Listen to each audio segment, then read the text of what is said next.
anasema linda moyo wako kuliko yote. Analinganisha kwamba yako mambo mengi, lakini anataka ulinde moyo wako kuliko yote uyalindayo, yote, kuliko yote.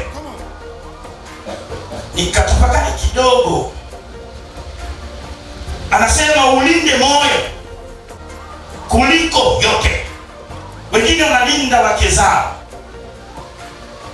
mpaka zile simu wamezichakachua, wameweka hiki ili ajue message, anajaribu kulinda. Wengine wanalinda majumba yao mazuri, wameweka na electrical waya zile za umeme, analinda nyumba yake nzuri, ana mali nyingi, analinda gari yake nzuri, analinda simu yake nzuri. Lakini mbele za Mungu anasema hivyo ni vizuri, lakini kama unalinganisha, basi moyo wako uwe juu kwa kulinda. Nazungumza na mtu mmoja asubuhi ya leo, anasema linda moyo wako kuliko yote uyalinda.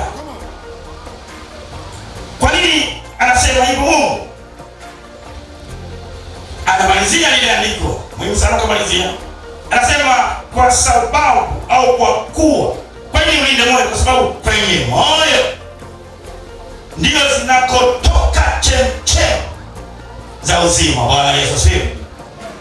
Kwenye magari na majumba hakuna chemchem, kwenye cheo hakuna chemchem za uzima, lakini kwenye moyo ndiko zinakotoka, zinakoanzia.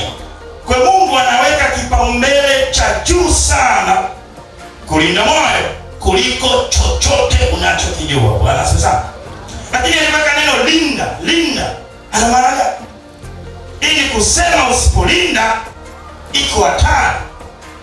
Unalinda moyo dhidi ya mambo unayoyaona, unalinda moyo dhidi ya mambo unayoyasikia, unalinda moyo dhidi ya mambo unayotendewa yasiharibu moyo.